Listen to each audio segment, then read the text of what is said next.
Hey guys, it's Miss Price. We are officially starting our new unit, so hopefully you were able to finish up the Don Quixote grammar test, and now we can move on to the Renaissance. Before we get started on our new unit, I would like for us to look at a chapter from fourth grade on the Middle Ages, and it leads into the Renaissance. And the question here for this would be, how did the growth of trade during the Middle Ages affect the way people lived? And the title of this chapter is Merchants, Markets, and Mud, Towns in the Middle Ages. And so I want you to read this to yourselves. You can just pause the video and read it. Um, and you'll certainly see how they lived, during that time. Okay, now we're going to move right on into chapter one, the Renaissance. The title of the chapter is An Italian Rebirth, and the vocabulary for chapter one. Oops, sorry. There are 9 of them. We have an expression, which is a noun. It's the act of telling or showing thoughts or feelings, which is communication.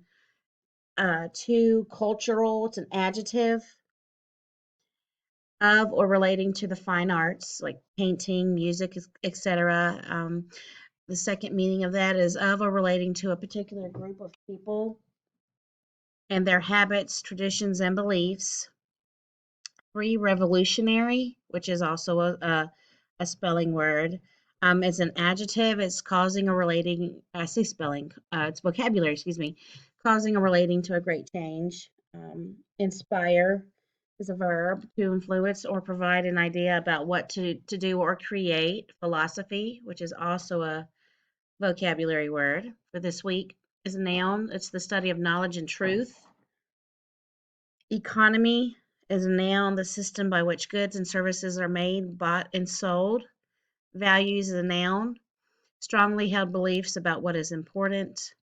8, intellect, a noun, intelligence, the ability to think in a logical way. And then 9, patron, a noun. It's a person who gives money and support to an artist in exchange for works of art. Okay, so what I would like for you to do now, and I'm going to have you read it on your own. And then what we can do tomorrow night is come together and talk about it. I'll ask you some questions in Italian Rebirth. The big question is, what factors inspired this new movement, which is the Renaissance movement, okay?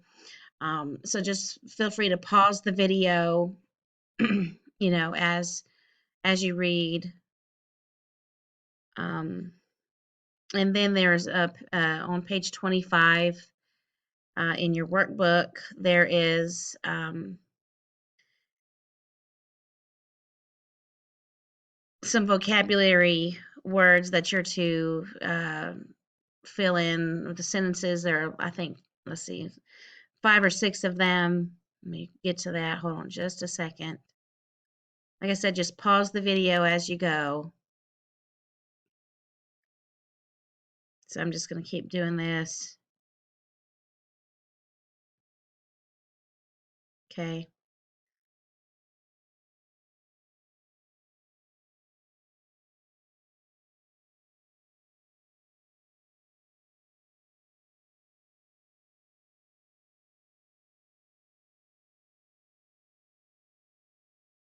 Okay, so now, page 25, we have values, cultural, philosophy, intellect, revolutionary, and patron. So you're just going to read these sentences and with Cami, just, put the word that fits. All right, and then I'll look at them and go from there. I'm not going to grade it, but please make sure that you do read um, the opening chapter that you should have read last year. I'm not sure that you actually did because of COVID. I'm not sure, but that the opening was something that you would have read in fourth grade. So if you'll read that, and then chapter 1 of the Renaissance. Talk to you later, guys.